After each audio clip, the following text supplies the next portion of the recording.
Everyone, my self Sandeep sir. आज लाया हूं मैं आपके लिए अकाउंटिंग रेशियोज का वीडियो नंबर 5। आज मैं आपको बताऊंगा रेशो का मतलब, क्रॉस सेक्शनल एनालिसिस क्या होता है, टाइम सीरीज एनालिसिस किसे बोलते हैं, रेशियोज को कैसे एक्सप्रेस किया जाता है, बेंचमार्क का मतलब पता है। अपन पढ़ेंगे about objective, uses, function, advantages, even limitations of ratios. चलो तो बिना टाइम वेस्ट किए अपन पढ़ाई स्टार्ट करते हैं। आओ बच्चों, सबसे पहले रेशो का मतलब समझे।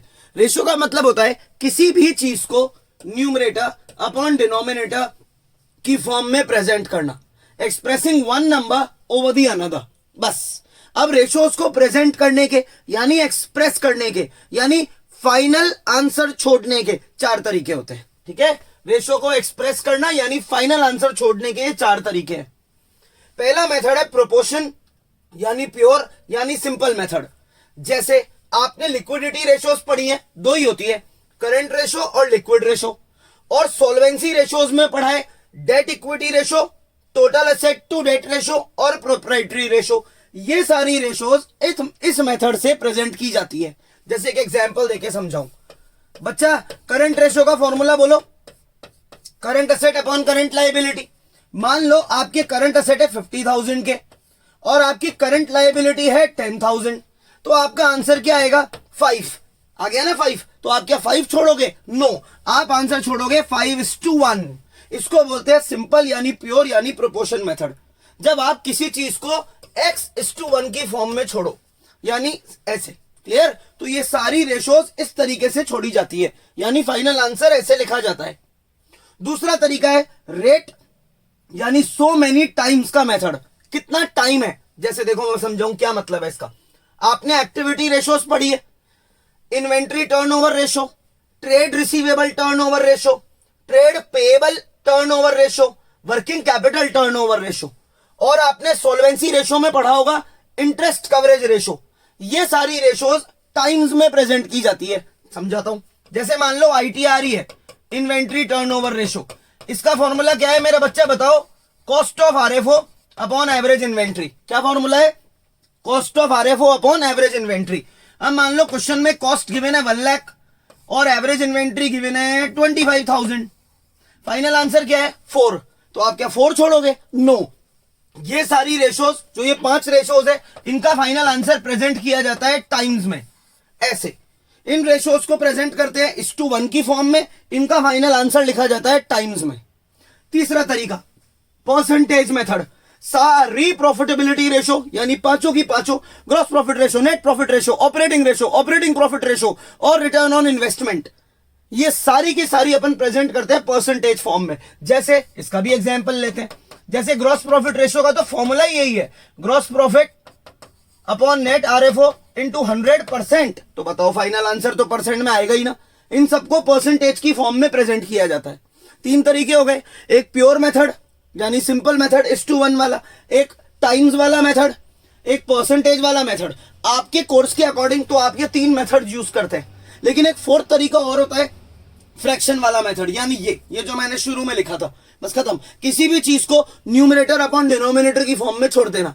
जैसे example, net profit is 1/5 of capital. इसका मतलब जितना कैपिटल मैंने बिजनेस में लगा रखा है, जैसे 1 लाख रुपए, तो मेरा नेट प्रॉफिट उसका 1/5 है, यानी 20,000 है। ठीक है, ये 4 तरीके होते हैं रेशोज को एक्सप्रेस करने के। आप चाहो तो इसका स्क्रीनशॉट ले लो। आओ बच्चों, टाइम सीरीज एनालिसिस का मतलब समझें। टाइम सीरीज एनालिसिस यानी हमें यह जानना है कि हम प्रेजेंट में पहले से बेटर कर रहे हैं या बुरा कर रहे हैं या कांस्टेंट। तो इसके लिए हमें किसी और से कंपैरिजन करने की जरूरत नहीं है। इस दुनिया में बेस्ट कंपैरिजन खुद से होता है। You are your best competitor. तो हम क्या करेंगे? हमारे प्रेजेंट को हम हमारे ही पास्ट से कंपेयर करेंगे। जैसे प्रीवियस ईयर में हमारी ग्रॉस प्रॉफिट रेशो थी 15%, और मानो इस साल हमारी ग्रॉस प्रॉफिट रेशो है 25%। तो हमने हमारे ही पास्ट को हमारे प्रेजेंट से कंपेयर करा। कितना इजी है टाइम सीरीज एनालिसिस समझना। Comparing a firms present ratio with its past. खुद के प्रेजेंट को खुद के पास्ट से कंपेयर करना। आपको भी यही करना चाहिए कि यार पिछले साल जितनी भी परसेंट लाया, जितने भी मार्क्स लाया, इस साल उससे ज्यादा लाऊंगा। क्लियर? अब देखो इससे क्या होता है। टाइम सीरीज एनालिसिस को अपन ट्रेंड एनालिसिस भी बोलते हैं। ध्यान रखना है ना, 1 मार्क में आ सकता है। It shows us the direction of change. इससे यह पता लगता है कि हम अपवर्ड आगे बढ़ रहे हैं या हम पहले से डाउन चले गए या सेम है। मान लो प्रीवियस क्लास में आपकी 80% आई, इस साल भी 80 आ गई, तो इसका मतलब कांस्टेंट। 80 की जगह 85 आ गई अपवर्ड, 80 की जगह कम आ गई डाउनवर्ड। तो ये दो बातें तो हो गई। अब तीसरी चीज सबसे इंपॉर्टेंट, जिसको मैंने नाम दिया है प्रिकॉशंस। प्रिकॉशंस का मतलब जब भी आप खुद का प्रेजेंट खुद के पास्ट से कंपेयर करें तो आपको सबसे पहले ध्यान देना है कि आपने कहीं अपने अकाउंटिंग मेथड चेंज तो नहीं कर दी है। जैसे आपने कहीं डेप्रिसिएशन की रेट, मैं कुछ नाम लिख देता हूं, जैसे आपके यहां डेप्रिसिएशन की रेट पहले चल रही थी 10%, लेकिन अब कर दी 15%, तो फिर कंपैरिजन पॉसिबल नहीं है। जैसे एक और एग्जांपल, आपके यहां पे डेप्रिसिएशन का मेथड पहले यूज हो रहा था स्ट्रेट लाइन मेथड, अब यूज होता है डिमिनिशिंग बैलेंस मेथड, तो भाई अब भी कंपैरिजन पॉसिबल नहीं है। आपको स्टेबल यानी सेम अकाउंटिंग पॉलिसीज यूज करनी पड़ेगी अगर आपको खुद का परफॉर्मेंस खुद के पास्ट से कंपेयर करना है तो। एक और एग्जांपल, जैसे provision on debtor. Provision on debtor पता है ना कि हम जब किसी को उधार में माल बेचते हैं तो वो हमारा डेटर बन जाता है, फिर हमें शक रहता है कि वो टाइम से पैसा देगा या नहीं देगा। तो अगर हमने प्रोविजन ऑन डेटर बना रखा है 5% का और हम इसे चेंज करके कर दें 3%, तो भी कंपैरिजन पॉसिबल नहीं है। आया समझ? Accounting policies, accounting method same रहेंगे तो कंपैरिजन पॉसिबल है। और दूसरा क्या चीज ध्यान रखनी है टाइम सीरीज एनालिसिस में, यानी प्रेजेंट को पास्ट से कंपेयर करते वक्त, ये कि कहीं कोई भयंकर बहुत तगड़े एक्सटर्नल चेंजेस तो नहीं आ गए जो हमारी परफॉर्मेंस को इफेक्ट कर रहे हैं। जैसे जिस वक्त डिमोनेटाइजेशन आया होगा या जीएसटी लॉन्च हुआ होगा, पक्की बात है काफी सारे बिजनेसेस को लॉस हुआ। जैसे कोविड आया तो काफी सारे बिजनेसेस को लॉस हुआ। तो भाई जब एक्सटर्नल चेंजेस बहुत तगड़े आएंगे और वो हमारे बिजनेस पे तगड़ा असर डालेंगे तो फिर कंपैरिजन नहीं करना चाहिए। जैसे कौन कौन से चेंज, जैसे गवर्नमेंट पॉलिसी में कोई चेंज आया, जैसे मैंने बताया demonetisation, GST and so on. या फिर टेक्नोलॉजिकल डेवलपमेंट हुआ, जैसे पहले हम टीचर्स ब्लैक बोर्ड पे पढ़ाते थे, फिर व्हाइट बोर्ड पे पढ़ा रहे हैं, और अब आजकल ये डिजिटलाइजेशन आ गया, तो फिर कंपैरिजन नहीं कर सकते आप परफॉर्मेंस का, क्योंकि टेक्नोलॉजी में बहुत चेंज आ गया। या फिर आपका लेवल ऑफ कंपटीशन बहुत बढ़ गया, हम लोगों को मल्टीनेशनल फर्म से भी कॉम्पीट करना पड़ता है।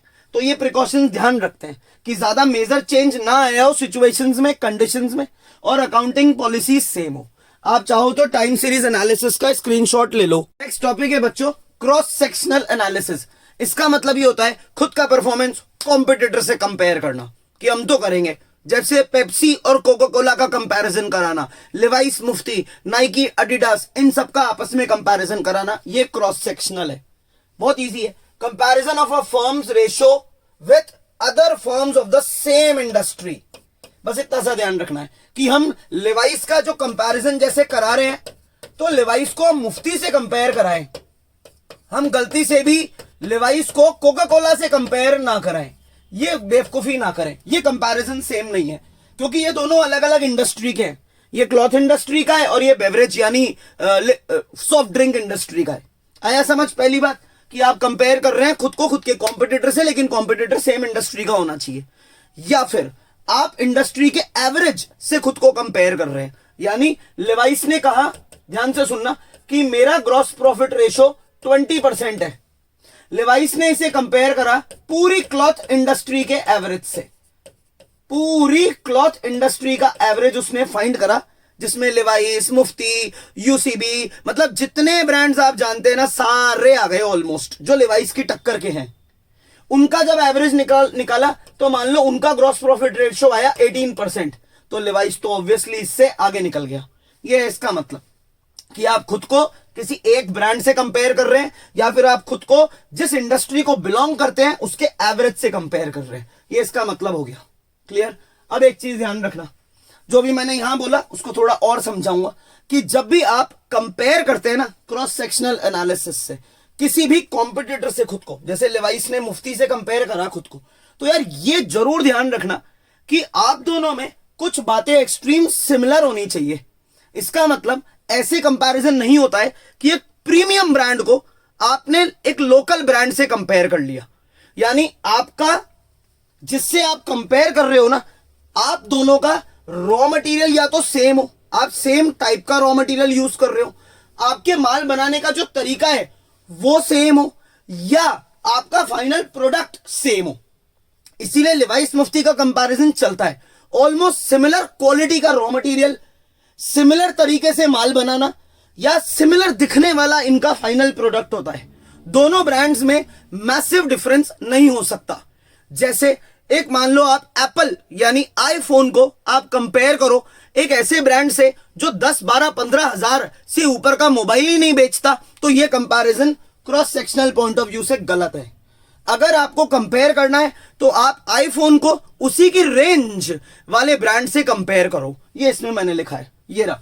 But there must be some common variable of similarity between these industries. यानी क्या सिमिलर होना चाहिए यार? या तो रॉ मटेरियल अपन सेम यूज करते हैं, या अपन प्रोडक्शन माल बनाने का तरीका सेम है, या फिर अपना फाइनल प्रोडक्ट। बल्कि मैं तो ये कहूंगा, जैसे डोमिनोज अगर गार्लिक ब्रेड बेच रहा है और पिज्जा हट अगर एक पिज्जा बेच रहा है, तो गार्लिक ब्रेड को पिज्जा तक से कंपेयर मत करो। आपको कंपेयर करना है तो डोमिनोज के पिज्जा को पिज्जा हट के पिज्जा से कंपेयर करो, पिज्जा वर्सेस पिज्जा, ताकि फाइनल प्रोडक्ट तो एटलीस्ट सेम हो। क्लियर? चलो, आप चाहो तो इसका एक बार स्क्रीनशॉट ले लो। नेक्स्ट टॉपिक पढ़ते हैं बच्चों, बेंचमार्क्स का। सुनो, अब मान लो आपका रिजल्ट आया और आपकी आई 90%, लेकिन आपके डैड आपसे नाराज हैं, गुस्सा है, आपको समझ ही नहीं आया कि पापा मेरे से नाराज क्यों और मुझे क्यों डांट पिट रही है। पापा को पूछा आपने कि यार पापा 90% लाने के बाद भी आप खुश नहीं हो, तो पापा ने कहा अच्छे नहीं आए। तो आपने पापा को कहा पापा आप इस बात पे कमेंट अभी नहीं कर सकते, आप मुझे ये नहीं बोल सकते कि मैंने अच्छा करा या बुरा करा या ठीक ठीक करा। इसके लिए आप पहले मेरे लिए एक सेट करते बेंचमार्क, यानी आप मुझे देते एक टारगेट, एक स्टैंडर्ड सेट करते, एक बेंचमार्क सेट करते। मुझे आप बताते कि आप किस डिजिट से, किस चीज से मेरा प्रेजेंट परफॉर्मेंस कंपेयर करेंगे। ये होता है बेंचमार्क। तो ऐसे ही बिजनेस में अगर मैंने आपको बोला मेरा ग्रॉस प्रॉफिट रेशो आया है 20%, मेरा करंट रेशो है 3:1, तो आप इस सिंगल रेशो को सुन के मेरे पे कोई भी कमेंट नहीं पास कर सकते। पहले एक बार बेंचमार्क दीजिए, पहले बताइए कि किस चीज से आप मेरा प्रेजेंट परफॉर्मेंस कंपेयर करेंगे। 3 तरीके होते हैं बेंचमार्क सेट करने के, 2 आपने अभी अभी पढ़े हैं। खुद का प्रेजेंट परफॉर्मेंस खुद के ही पास से कंपेयर करना। जैसे डैड ने कहा होता कि आप 12th में 11 से ज्यादा मार्क्स लाएंगे, तो ये है टाइम सीरीज एनालिसिस। यानी डैड आपके प्रेजेंट परफॉर्मेंस क्लास 12th के परफॉर्मेंस को प्रीवियस क्लास से कंपेयर करेंगे, तो यू नो कि आपको प्रीवियस क्लास से ज्यादा मार्क्स लाने हैं। सेम कंपनीज के साथ है, आप बोल दीजिए उन्हें कि पिछले साल जो ग्रॉस प्रॉफिट रेशो था उससे ज्यादा हो जाना चाहिए, तो फिर वो भागेंगे उस चीज को अचीव करने के पीछे। That is called time series analysis. दूसरा, पापा ने कहा कि मुझे आपके दोस्त से या आपके कजन से या आपके ही भाई से ज्यादा मार्क्स चाहिए, तो पापा आपको आपके कॉम्पिटिटर से भिड़ा रहे हैं। सेम बात ये रहा, आप पढ़ चुके क्रॉस सेक्शनल एनालिसिस, यानी खुद का परफॉर्मेंस कंपेयर करना कॉम्पिटिटर से या ऑब्वियसली इंडस्ट्री के एवरेज से। यानी पापा ने कहा क्लास में जो भी बच्चों का ओवरऑल एवरेज आए, जो भी एवरेज निकलता है कि इतना मार्क्स तो पर बच्चा ला रहा है, आप उससे ज्यादा लाओगे। ये रहा क्रॉस सेक्शनल एनालिसिस। और तीसरा होता है rule of thumb. Rule of thumb का मतलब होता है, देखो जैसे एजुकेशन इंडस्ट्री में रूल ऑफ थंब क्या है 90%। आज एक लैंडमार्क बन चुका, हर पेरेंट अपने बच्चे से नॉलेज बाद में चाहता है, लेकिन पहले चाहता है तो 90% ला, तो that is called rule of thumb. Same business में चलता है, जितनी भी अकाउंटिंग रेशियोज है इनका मार्केट में एक रूल ऑफ थंब बन चुका। रूल ऑफ थंब यानी फॉलोइंग ओल्ड प्रूवन कन्वेंशंस, यानी पुरानी सोच में बिलीव रखना। जैसे बरसों, अभी जो मैंने कहा, जैसे बरसों से पढ़ाई में अभी ये चले जा रहा है कि लोगों की सोच बन गई कि 90 से नीचे जो ला रहा है वो तो काम का ही नहीं है। चाहे जिसके 82% आई उसको 90% वाले से ज्यादा नॉलेज हो, चाहे उसने ज्यादा हार्ड वर्क किया हो, लेकिन मैटर नहीं करता। तो सेम अकाउंटिंग रेशियोज में है। जैसे पूरे मार्केट में आप मालूम करोगे ना अगर बिजनेस क्लास से, तो बोलेंगे करंट रेशियो 2:1 होना चाहिए, यानी कम से कम आपके पास करंट लायबिलिटी के कंपैरिजन में डबल अमाउंट के करंट असेट होने चाहिए। तो ये किसने सेट करा? कोई बोलकर गया कि ये रेशो रखो? नहीं, ये मार्केट ने अपने आप with trend with time set कर लिया। क्लियर? ये होते हैं बेंचमार्क। ये इसकी 3 वैरायटी है, ठीक है। आप इसको एक बार स्क्रीनशॉट ले लो। तो बच्चों एक बार में ही रेशो एनालिसिस के ऑब्जेक्टिव, यूजेस, एडवांटेज और फंक्शन पढ़े, सब एक ही बार में हो जाएगा। ये पढ़ते ही ये सारे टॉपिक कवर हो जाएंगे। सुनो, हम अलग अलग टाइप की रेशोज क्यों निकालते हैं? सबसे बड़ा रीजन है टाइम सीरीज एनालिसिस करने के लिए, यानी हम हमारा प्रेजेंट परफॉर्मेंस हमारे ही पास्ट से कंपेयर करना चाहते हैं। हम देखना चाहते हैं कि हम पहले से बेटर कर रहे हैं, बुरा कर रहे हैं, या हम कांस्टेंट चल रहे हैं। खुद का प्रेजेंट खुद के ही पास से कंपेयर करना है। सेकंड, हम क्रॉस सेक्शनल एनालिसिस करना चाहते हैं। इसका मतलब हम हमारा प्रेजेंट परफॉर्मेंस हमारे कॉम्पिटिटर के परफॉर्मेंस से कंपेयर करना चाहते हैं कि वो बेटर कर रहे हैं या हम, या फिर हम हमारा प्रेजेंट परफॉर्मेंस हमारी पूरी इंडस्ट्री के एवरेज से कंपेयर करेंगे। ठीक है, इसे बोलते हैं cross sectional analysis. Third reason, हम हमारी कमियां जानना चाहते हैं। हम ये जानना चाहते हैं कि किन चीजों में हम पीछे चल रहे हैं, ताकि हम उन चीजों पे बहुत ध्यान दें और हमारी सारी वीकनेस हम खत्म करें और हमारे प्रॉफिट्स और इनकम राइज हो। फोर्थ रीजन, रेशो एनालिसिस करने से, यानी अलग अलग रेशियोज फाइंड करने से हमें बहुत वाइटल इंफॉर्मेशन पता लगती है, जिसको हम आने वाले प्लान्स, आने वाले फ्यूचर्स में हम हमारी गलतियां रिपीट ना करें।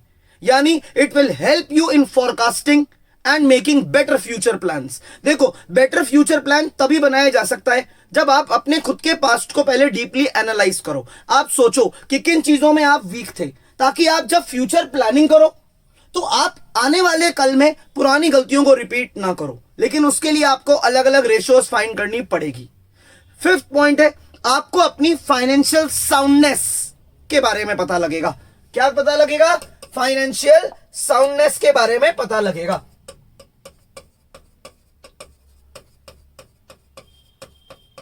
फाइनेंशियल साउंडनेस कैसे पता लगेगी बच्चे? आपको फाइनेंशियल साउंडनेस पता लगेगी जब आप चारों टाइप का रेशो निकालोगे।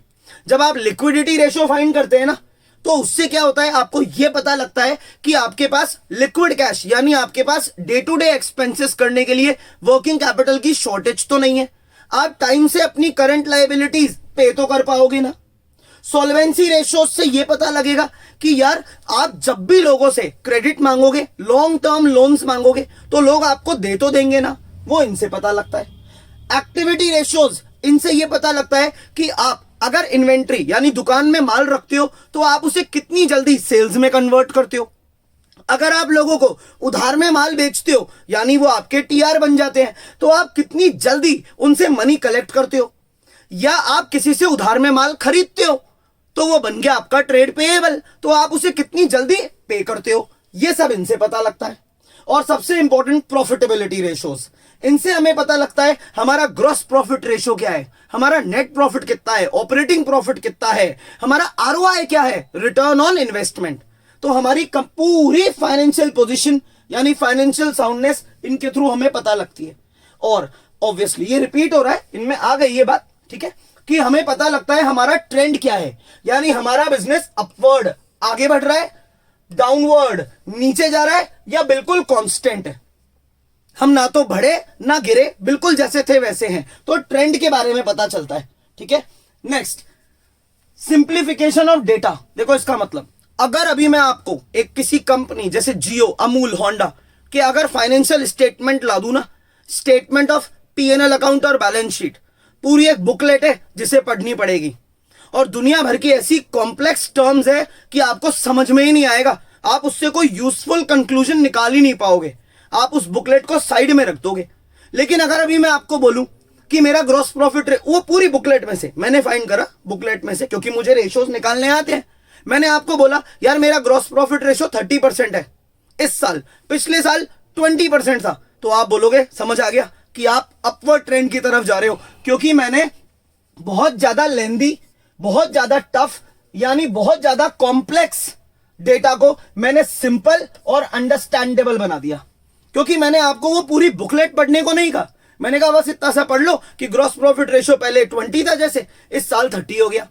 मेरा करंट रेशो पहले 1:1 था, अब वो 2:1 हो गया। तो सारे गुड साइंस हैं। और आप बोलोगे मुझे इतना टफ और कॉम्प्लेक्स डेटा को आपने सिंपल करके प्रेजेंट कर दिया। नेक्स्ट, क्या फायदा है रेशोज का? रेशोज निकालने से हमारे इन्वेस्टर्स यानी शेयर होल्डर्स या डिबेंचर होल्डर्स, बैंक या फाइनेंशियल इंस्टीट्यूशंस, हमारा management, society, government, employee, supplier, यानी इन लोगों को हम बोलते हैं स्टेक होल्डर्स। स्टेक होल्डर वो इंसान है जो हमारे फाइनेंशियल स्टेटमेंट्स पढ़ने में इंटरेस्ट दिखाता है, जिसको कोई ना कोई हमसे रिलेटेड इंपॉर्टेंट डिसीजन लेना है। जैसे इन्वेस्टर ये सोचना चाहता है सॉरी, इन्वेस्टर ये सोच रहा है कि यार वो अपनी कंपनी के शेयर्स खरीदे या नहीं खरीदे। बैंक सोच रहा है कि वो अपने को लॉन्ग टर्म लोन दे या ना दे। ट्रेड पेएबल यानी क्रेडिटर सोच रहे हैं कि वो माल की उधार सप्लाई करे या ना करे। अरे तो वो अपनी रेशोज पढ़ेंगे, अपनी liquidity, solvency, activity, profitability, direct ratio पढ़ेंगे। वही बात, वो पूरी बुकलेट नहीं पढ़ेंगे, एक रेशो से वो एनालाइज कर लेंगे। ऑब्वियसली हमारा प्रेजेंट हमारे पास से, हमारा कंपैरिजन हमारे कॉम्पिटिटर से, हमारी कमियां एंड सो ऑन। तो ये स्टेक होल्डर्स वो लोग हैं जो हमसे रिलेटेड कोई इंपॉर्टेंट डिसीजन लेना चाहते हैं, तो उनकी डिसीजन मेकिंग में ये रेशोज बहुत सारी हेल्प करेगी। ठीक है, सारा टॉपिक हो गया related to their objective, uses, advantage and function. आप चाहो तो इसका एक बार स्क्रीनशॉट ले लो। बच्चों अपन पढ़ें लिमिटेशंस ऑफ रेशो एनालिसिस। इसका मतलब यह है कि मानो आप किसी कंपनी में इन्वेस्ट करने के बारे में सोच रहे हो, क्लियर, कि यार मैं उस कंपनी के शेयर्स खरीद लेता हूं। इसके लिए आपने उस कंपनी के डायरेक्टर्स को या मैनेजमेंट को कहा कि वो आपको कंपनी की रेशोज की लिस्ट दें। आप स्टडी करना चाहते हो कंपनी की लिक्विडिटी, एक्टिविटी, सोल्वेंसी और प्रॉफिटेबिलिटी रेशोज। फिर उन पे रिलाई करके, उन पे डिपेंड करके आप सोचोगे कि आपको कंपनी में इन्वेस्ट करना है या नहीं। लेकिन मैं आपको समझा रहा हूं, कभी भी इन रेशियोज पे कंप्लीटली रिलाई, कंप्लीटली भरोसा नहीं करते, क्योंकि इन रेशियोज में कुछ तगड़ी लिमिटेशंस हैं, कमियां हैं, शॉर्टकमिंग्स हैं। आओ मैं समझाऊं कौन कौन सी। फर्स्ट, मानो आप जिस भी बंदे ने इस कंपनी की रेशियोज निकाली होगी, किससे निकाली होगी? कंपनी के फाइनेंशियल स्टेटमेंट से, यानी कंपनी के प्रॉफिट एंड लॉस अकाउंट से और बैलेंस शीट से। अब बताओ, अगर उस बंदे ने फाइनेंशियल स्टेटमेंट बनाते वक्त यानी पीएनएल अकाउंट और बैलेंस शीट बनाते वक्त अलग अलग डेटा को ओवर एस्टिमेट कर दिया, यानी फिगर्स को, वैल्यूज को ओवर एस्टिमेट या अंडर एस्टिमेट करके लिखा हुआ हो, तो कुछ इंपॉर्टेंट बातें उस डेटा में मिसिंग हो, तो यानी जिस डेटा को अपन यूज करके रेशियोज निकाल रहे हैं, अगर वो डेटा ही इनकम्प्लीट है, अनरिलायबल है, तो उनसे निकाली गई रेशियोज भी तो अनरिलायबल है। ये सबसे बड़ी चीज है ध्यान रखने की, कि रेशियोज बनाई गई है, फाइंड की गई है बैलेंस शीट और पीएनएल से। अगर बैलेंस शीट और पीएनएल में ही बहुत तगड़ी कमियां हैं, वो अनरिलायबल है, उन पे हम ट्रस्ट नहीं कर सकते, तो उनसे निकाली गई रेशियोज पे कैसे करेंगे? ये फर्स्ट बुराई है। पढ़े, फॉल्स अकाउंटिंग डेटा यानी balance sheet and PNL will give you false ratios. गलत डेटा से गलत रेशियो निकलेगी। सेकंड, मैं समझा देता हूं ऐसे ही। सेकंड ये है कि अगर आप कंपेयर करना चाहते हैं, खुद का कंपैरिजन करना चाहते हैं क्रॉस सेक्शनल एनालिसिस के थ्रू, यानी खुद के कॉम्पिटिटर से, तो आप जब भी कंपेयर करना जब आप दोनों की अकाउंटिंग मेथड्स एग्जैक्टली सेम हो। एक एक अकाउंटिंग मेथड आपका सेम होना चाहिए। लेकिन अगर आपकी अकाउंटिंग पॉलिसीज यानी अकाउंटिंग मेथड्स अलग अलग हैं, तो आपके बीच में रेशियोज के थ्रू कंपैरिजन नहीं हो सकता। कैसे, मैं बताता हूं। मान लो डेप्रिसिएशन का मेथड ऑफ चार्जिंग डेप्रिसिएशन, मैं यूज करता हूं स्ट्रेट लाइन मेथड, आप यूज करते हो डिमिनिशिंग बैलेंस मेथड। तो फिर आपके और मेरे में कंपैरिजन नहीं हो सकता, क्योंकि अपना अकाउंट्स बनाने का तरीका एक दूसरे से अलग है। जैसे एक आया, मानो रेट ऑफ डेप्रिसिएशन, डेप्रिसिएशन की रेट, मान लो मैं चार्ज करता हूं डेप्रिसिएशन मेरे असेट्स पे, जैसे motor vehicle, plant and machinery, furniture, मैं चार्ज करता हूं 10% का डेप्रिसिएशन, आप करते हो 20% का, तो भी कंपैरिजन पॉसिबल नहीं है। हर जना प्रोविजन ऑन डेटर जरूर बनाएगा। प्रोविजन ऑन डेटर का मतलब होता है कि जिन भी लोगों को हम उधार में माल बेचते हैं, वो है हमारे ट्रेड रिसीवेबल। कोई ना कोई तो होता ही है ऐसा पक्का कि हमारा पैसा खाएगा या टाइम से नहीं देगा, तो उसके लिए हम बनाते हैं प्रोविजन ऑन डेटर। अब मैंने प्रोविजन ऑन डेटर बना रखा है मान लो 10% का, और आपने प्रोविजन ऑन डेटर बना रखा है सिर्फ 2% का, तो फिर कंपैरिजन पॉसिबल नहीं है। एक और एग्जांपल, इन्वेंट्री यानी स्टॉक को मेजर करने का तरीका। आप अपने स्टॉक को मेजर करते हैं कॉस्ट प्राइस पे, और मैं मेरे स्टॉक को मेजर करता हूं मार्केट प्राइस पे यानी सेलिंग प्राइस पे, तो अपना कंपैरिजन पॉसिबल नहीं है। ये 4 एग्जांपल्स देके मैंने समझा दिया कि अलग अलग अकाउंटिंग मेथड यूज करोगे तो कभी भी रेशियोज के थ्रू आपका कंपैरिजन पॉसिबल नहीं है। Third, less effective due to price level changes. इसका एग्जांपल देके समझाऊंगा। मान लो ईयर 2018 में हम इस चीज का प्रोडक्शन करते हैं, ये गुड़ है जो हम बनाते हैं। 2018 में मैंने 1000 यूनिट्स इसके बनाए, और एक यूनिट को मैंने 5 रुपीज में बेच दिया, यानी कितने में? टोटल 5000 रुपीज में। नेक्स्ट ईयर 2019 में सेम मैंने वापस से 1000 यूनिट्स ही बनाए, लेकिन इस बार मैंने 7 रुपीज में इसको बेच दिया, यानी प्राइस लेवल बढ़ गया, यानी मैंने मार्केट में कर दिया इन्फ्लेशन मैंने महंगा करके बेच दिया। और आप बोलेंगे कि 7000 रुपीज हमने कमाए हैं और आप ये चीज देखकर हो गए खुश। आपने फट मुझे कह दिया कि यार आपने तो 2000 रुपए ज्यादा कमाए हैं, यानी आपकी सेल्स 2000 रुपीज से बढ़ी है, यानी 40% से बढ़ी है। लेकिन मैं कहूंगा नहीं, आपको यही तो मैं चकमा दे गया, आपको मैंने धोखा दे दिया। क्यों? क्योंकि मेरे नंबर ऑफ यूनिट्स तो क्या है? सेम। सिर्फ मैंने प्राइस बढ़ाकर मॉनेटरी गेन कर लिया। फायदा जब होता, तरक्की जब होती मेरी कंपनी की, मेरे बिजनेस की, जब यूनिट ज्यादा प्रोड्यूस होते। तो ये चीज रेशियोज में मिसलीडिंग होती है। हम देखते हैं कि सेल्स 40% से बढ़ गई। क्या आया अखबारों में, न्यूज क्या दी किसी कंपनी ने कि 40% से सेल्स बढ़ गई। अरे कहां बढ़ी? यूनिट तो उतने ही है, तुमने सिर्फ महंगाई करके ज्यादा पैसे कमा लिए, यूनिट तो उतना ही है ना। ये तीसरी बुराई है इसमें। चौथी बुराई, लिक्विडिटी रेशो कितने टाइप की होती है बच्चे? एक तो करंट रेशो और एक क्विक रेशो, दो होती है लिक्विडिटी रेशो, करंट रेशो और क्विक रेशो। अब ध्यान से सुनना, आपको मेरी लिक्विडिटी के बारे में जानना है कि मेरी लिक्विडिटी पोजीशन कैसी है। देखना अब मैं क्या चालाकी करूंगा, मैं आपको सिर्फ मेरी करंट रेशो दे दूंगा। क्यों? क्योंकि करंट रेशो का आइडियल रेशो होता है 2:1। ये इसकी आइडियल रेशो मानी जाती है, यानी परफेक्ट रेशो। अगर ये 2:1 से ज्यादा है तो अच्छी बात है, कम है तो खतरे की बात है।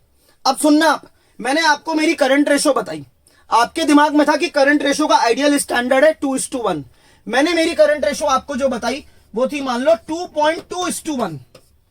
तो आप तो बहुत खुश होंगे, आप बोलोगे आपकी करंट रेशो तो बहुत अच्छी है, यानी आपकी लिक्विडिटी पोजीशन तो बहुत स्ट्रांग है। लेकिन यही तो मैं गेम खेल गया। आपको इसी वक्त मुझसे पूछना चाहिए था लिक्विडिटी रेशो का दूसरा टाइप, यानी क्विक रेशो, जिसका आइडियल रेशो माना जाता है 1:1। 1:1 आइडियल रेशो माना जाता है। ये मैंने आपसे छुपा लिया लिक्विडिटी रेशो का सेकंड टाइप। बताऊं क्यों? क्योंकि असलियत में मेरी क्विक रेशो अभी चल रही थी 0.5:1, जो कि काफी डिसअपॉइंटिंग चीज है। तो अब बताओ आपने तो सिर्फ ये देखकर मेरी लिक्विडिटी पे कमेंट मार लिया कि मेरी लिक्विडिटी पोजीशन तो बहुत स्ट्रांग है, और मेरे से रिलेटेड कोई इंपॉर्टेंट डिसीजन आपने ले लिया। मैंने आपको चीट कर दिया, क्योंकि मैंने आपको दूसरी रेशो उसी टाइप की बताई नहीं। ये लिखा limited use of a single ratio. ऐसी प्रॉफिटेबिलिटी रेशो में लोग बहुत गेम खेलते हैं। कैसे? ग्रॉस प्रॉफिट रेशो बता देते हैं बस, अब वो तो बहुत ज्यादा थी। ऑपरेटिंग प्रॉफिट रेशो और नेट प्रॉफिट रेशो भी तो पूछो, ऑपरेटिंग और नेट प्रॉफिट रेशो बहुत ही कम थी, छुपा गए। आपको भी नॉलेज नहीं थी, बस बता दिया यार हमारी ग्रॉस प्रॉफिट रेशो तो बढ़ रही है, पिछले साल 20 थी, इस साल 30 है। हम तो खुश हो गए। अरे ये भी तो बताते कि ऑपरेटिंग और नेट प्रॉफिट रेशो में अपवर्ड ट्रेंड है या डाउनवर्ड। आया समझ? तो एक बार ये 4 टॉपिक की तो चाहे आप स्क्रीनशॉट ले लो, फिर अपन आगे पढ़ें। आओ बच्चों, रेशो एनालिसिस की लिमिटेशंस को आगे कंटिन्यू करें। नेक्स्ट सबसे तगड़ी बुराई है इनमें विंडो ड्रेसिंग की। विंडो ड्रेसिंग मतलब अकाउंट्स में ऐसे मैनिपुलेशन लाना कि जो भी मेरी अभी फाइनेंशियल पोजीशन है, जो भी मेरी एक्चुअल फाइनेंशियल पोजीशन है, उससे बेटर इमेज मैं आपके सामने क्रिएट कर दूंगा। यानी मैं मेरे जब फाइनेंशियल स्टेटमेंट्स या रेशोज इस तरीके से प्रिपेयर करूंगा कि एक्चुअल पोजीशन से वो बेटर दिखें। कैसे? देखो आप क्या मैनिपुलेशन करते हैं हम। मान लो 31 मार्च बिल्कुल नजदीक है, साल खत्म होने वाला है, और मैं जानता हूं कि मेरे पास करंट एसेट है 2 लाख के, करंट लायबिलिटी है 1 लाख की, यानी मेरी करंट रेशो अभी है 2:1।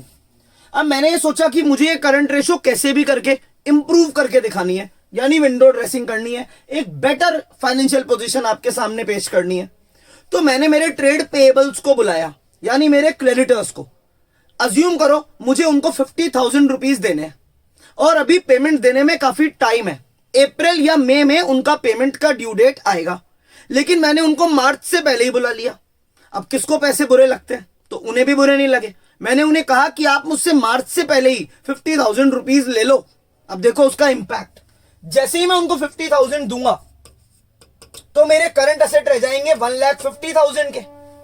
2 लाख में से 50,000 का कैश माइनस होगा और करंट एसेट रहेगा इतने के। ऑब्वियसली मेरी करंट लायबिलिटी भी 50,000 से कम होगी, क्योंकि ट्रेड पेएबल एक करंट लायबिलिटी है। तो इसमें से 50,000 हटाओ तो क्या बच गया? 50,000। अब मेरी करंट रेशो बताओ क्या है? 1,50,000 अपॉन 50 यानी 3:1 हो गई ना मेरी करंट रेशो इंप्रूव मेरी चालाकी से। जो ट्रेड पेएबल को पेमेंट मुझे मार्च के बाद करना था, अप्रैल या मई में, उसे मैंने मार्च से पहले कर दिया ताकि मैं मेरी करंट रेशो थोड़ी बेटर दिखा सकूं एक्चुअल से। इसको बोलते हैं विंडो ड्रेसिंग। नेक्स्ट बुराई है कि इट इग्नोर्स क्वालिटेटिव फैक्टर्स। देखो सब अकाउंट्स में ऑलमोस्ट सब में ये कॉमन बुराई है, तो रेशोज में तो आनी ही थी। क्वालिटेटिव फैक्टर्स यानी जो अकाउंटेंसी है वो सिर्फ क्वांटिटेटिव डिजिट्स पे ध्यान देती है। क्वांटिटेटिव यानी सारा खेल डिजिट्स का है, नंबर का है। आप ये बोलो बस ग्रॉस प्रॉफिट रेशो बढ़ रही है या नहीं, आरओआई बढ़ रहा है या नहीं, करंट रेशो इंप्रूव हुई या नहीं, डेट इक्विटी रेशो सही है या नहीं, बस डिजिट बताओ। लेकिन क्वालिटेटिव फैक्टर्स पे कोई ध्यान नहीं देता। क्वालिटेटिव फैक्टर्स का मतलब होता है कि आपके बिजनेस में एक हेल्दी वर्किंग एनवायरनमेंट है या नहीं है।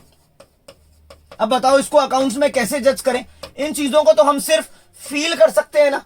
तो आप एक बिजनेस से जुड़ना चाहते हैं तो और बहुत क्वालिटेटिव चीजें होती है जिनका डिजिट से कोई लेना देना नहीं है, जिन पे हमें ध्यान देना चाहिए। जैसे वहां का वर्किंग एनवायरनमेंट क्या है, ध्यान से देखना। वो बिजनेस एक लीगल काम कर भी रहा है या नहीं, वो टाइम पे अपने टैक्सेस देता है या नहीं, वो सोशली रिस्पॉन्सिबल बिजनेस है या नहीं, वहां के एम्प्लॉइज को वक्त पे सैलरी मिल रही है या नहीं, कहीं वो बिजनेस जरूरत से ज्यादा पोल्यूशन तो नहीं कर रहा। ऐसी बहुत सारी क्वालिटेटिव चीजें होती है जो एक बिजनेस इग्नोर मारता है अपनी रेशोज प्रेजेंट करते वक्त, क्योंकि रेशोज में उसका फोकस क्या है? डिजिट पे, रादर देन इन बातों को आपके सामने प्रेजेंट करना कि एम्प्लॉयर और एम्प्लॉय में रिश्ते कैसे हैं, कहां ट्रेड यूनियंस इतनी इफेक्टिव तो नहीं है कि बार बार उस फैक्ट्री में स्ट्राइक्स होती है, लॉकआउट्स होते हैं, बार बार इंडस्ट्री बंद हो जाती है। तो इन बातों को इग्नोर करते हैं हम। नेक्स्ट, रेशोज में भी misleading in absence of absolute data. समझाता हूं, देखना आप ध्यान से। एक बिजनेस है जिसका नाम है ए, ध्यान से देखना। क्लॉथ इंडस्ट्री है, ये कपड़ा बनाते हैं। इन्होंने बनाया 10,000 यूनिट, एक बेचा 5 रुपीज में, टोटल कमाई हुई 50,000। क्लियर? 10,000 यूनिट बनाए, एक 5 रुपए में बेच के 50,000 रुपए की टोटल इनकम है। अगले साल इन्होंने 15,000 यूनिट बनाए, बेचा इन्हें अभी भी 5 में, महंगाई नहीं करी, 75,000। आप क्या कहेंगे? आप 100% देखकर ये कहेंगे कि इनकी 25,000 रुपीज से तरक्की हुई है, 25,000 रुपए से इन्होंने तरक्की करी है। यानी अगर अपन परसेंटेज में बात करें तो आप पक्का कहेंगे 50% इन्होंने तरक्की करी है, 50% से इनकी सेल्स बढ़ी है। एक बार रुपीस को इग्नोर मारते हैं और परसेंट पे ध्यान देते हैं। मैं कहूंगा 50% से सेल्स बढ़ी है, क्योंकि 50,000 से 75,000 होना यानी 50% सेल्स का बढ़ना। We are happy. अब देखना आपसे बी कंपनी क्या है, वो भी क्लॉथ का ही काम कर रही है। ध्यान से देखना, ये बनाती है 1 करोड़ यूनिट, है ना मैसिव डिफरेंस। 1 करोड़ यूनिट बनाती है और 5 रुपए में बेचती है, तो टर्नओवर हुआ 5 करोड़ का, एक साल में 5 करोड़। अगले साल इसने क्या बनाए?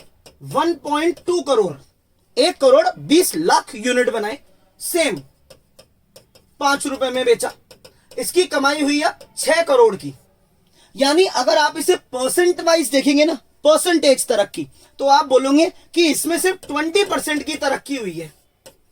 अब मैं आपको अगर ऐसे बोल देता कि ए कंपनी है जिसने 50% से सेल्स बढ़ा के बताया है, बी कंपनी है जिसने 20% से सेल्स बढ़ाई है, तो आप तो 100% ए कंपनी की तरफ हो जाते कि कंपनी नंबर ए आपने ज्यादा अच्छा काम किया है। अरे लेकिन आप उसका एब्सोल्यूट डेटा तो देखो। एब्सोल्यूट डेटा मतलब आप ये तो देखो, यूनिट्स इसके थाउजेंड्स में और इसके करोड़ में है। आप परसेंटेज की जगह रुपीज में देखो कितना तरक्की हुई है। इसीलिए तो मैंने एक बार काट दिया था, क्योंकि अब समझाना था रुपीज का खेल। अगर रुपीज की बात करूं तो इसने सिर्फ 25,000 रुपए ज्यादा कमाए हैं, और इसने एक साल में 5 से 6 मतलब 1 करोड़ ज्यादा कमाए हैं। तो असलियत में तो ये बेटर हुआ ना। तो ऐसे रेशोज में गड़बड़ हो जाती है। हमको कई बार ये यूनिट्स जरूर देखने पड़ते हैं। देखो रेट दोनों ने सेम रखी है, लेकिन इसके यूनिट 1000 में, इसके यूनिट करोड़ में, तो इसकी 50% की तरक्की अट्रैक्टिव नहीं है और इसकी 20% की तरक्की ज्यादा अट्रैक्टिव है, क्योंकि इसका खेल करोड़ों में है। Last point, subjectivity. सब्जेक्टिविटी का मतलब होता है कि जब भी कोई अकाउंटेंट को हम रखते हैं जो अकाउंट्स बनाता है, वो अपनी पर्सनल बायसनेस यानी अपना पर्सनल जजमेंट शो करके अकाउंट्स में बहुत तगड़े चेंजेस ला सकता है और अकाउंट्स को कंपेयर करना बहुत मुश्किल काम हो जाता है। ये मैंने आपको पहले यहीं पे समझाया था, अभी इसके जस्ट पहले वाले टॉपिक में मैंने आपको बताया था कि मैं डेप्रिसिएशन लगाऊंगा स्ट्रेट लाइन मेथड से, आप लगा रहे हो डिमिनिशिंग से। अब रेट पे जितते हैं, मैंने डेप्रिसिएशन की रेट लगाई 10, आपने लगाई 15। मैंने प्रोविजन ऑन डेटर की रेट लगाई 10, आपने लगाई 2। मैं मेरे इन्वेंट्री यानी स्टॉक को मेजर करूंगा कॉस्ट प्राइस पे, आप करेंगे मार्केट प्राइस पे। तो ऐसे सब्जेक्टिविटी यानी अपनी सोच रखना, अपना जजमेंट के कारण, अपनी अपनी सोच से अकाउंट्स बनाने के कारण कभी कभी अकाउंट्स क्या हो जाते हैं, अनकंपेरेबल। इन्हें कंपेयर करना बहुत मुश्किल हो जाता है। अरे और तो छोड़ो, कितने ही लोग रिटर्न ऑन इन्वेस्टमेंट होता है ना कितने ही लोग तो आरओआई निकालते वक्त लेते हैं net profit before interest and tax, और कई लोग लेते हैं net profit after interest and tax, कई लेते हैं net profit before interest and after tax. सबके अपने अपने तरीके हैं भाई, किस किस से जीते। क्यों? क्योंकि अकाउंट सब्जेक्टिविटी का शिकार है। तो अगर आप बोले ये दोनों पॉइंट, तो मैं कहूंगा बच्चों ये दोनों पॉइंट रेशोज ही नहीं, ओवरऑल कंप्लीट अकाउंटेंसी की लिमिटेशंस है। बल्कि ये दोनों ही नहीं, बल्कि ये चारों। आया समझ? चलो आप इस टॉपिक का चाहो तो एक बार स्क्रीनशॉट ले लो। आई होप सो बच्चों आपको इस वीडियो 5 में ये सारे टॉपिक्स ढंग से क्लियर हुए हो। नहीं तो आप वीडियो चाहे रिवाइंड करके वापस देखें और अपने कंसेप्ट्स इंप्रूव करें। डन? चलो मिलते हैं अगली क्लास में।